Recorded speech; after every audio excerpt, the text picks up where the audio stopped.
വളപട്ടണം കവർച്ചാ കേസിലെ പ്രതി ലിജേഷിനെ കസ്റ്റഡിയിൽ വിട്ടുകിട്ടാൻ പോലീസ് കോടതിയിൽ അപേക്ഷ നൽകി. കേസിൽ തെളിവെടുപ്പ് ഉൾപ്പെടെ പൂർത്തിയാക്കാനുണ്ട്.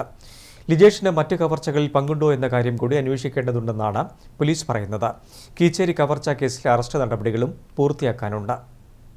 വളപട്ടണം മന്നയിലെ അരിവ്യാപാരി KP അഷ്റഫിന്റെ വീട്ടിൽ നിന്നും സ്വർണവും പണവും കവർന്ന കേസിലെ പ്രതി CP ലിജേഷിനെ 2 ദിവസത്തേക്കാണ് പോലീസ് കസ്റ്റഡിയിൽ ആവശ്യപ്പെട്ടത്. കണ്ണൂർ ജുഡീഷ്യൽ 1ാം ക്ലാസ് മജിസ്ട്രേറ്റ് കോടതിയിലാണ് Valapattanam inspector TP Sumesh custody അപേക്ഷ നൽകിയത്. കീച്ചേരിയിലെ സ്കൈവ്യൂ വീട്ടിൽ നിയാസിന്റെ വീട്ടിൽ കവർച്ച നടത്തിയതും ലിജേഷാണെന്ന് പോലീസ് കണ്ടെത്തിയിരുന്നു. ഈ കേസിൽ ലിജേഷിന്റെ അറസ്റ്റ് രേഖപ്പെടുത്തിയിട്ടില്ല. കസ്റ്റഡിയിലെടുത്ത് ചോദ്യം ചെയ്തതിനു ശേഷം അറസ്റ്റ് രേഖപ്പെടുത്താനാണ് പോലീസിന്റെ തീരുമാനം. സമാനമായ മറ്റ് കവർച്ചാ കേസുകളിലും ലിജേഷിന് പങ്കുണ്ടോ എന്ന കാര്യവും പോലീസ് പരിശോധിക്കുന്നുണ്ട്. വാരത്ത് ഉൾപ്പെടെ സമാനമായ രീതിയിൽ കവർച്ച നടന്നിരുന്നു.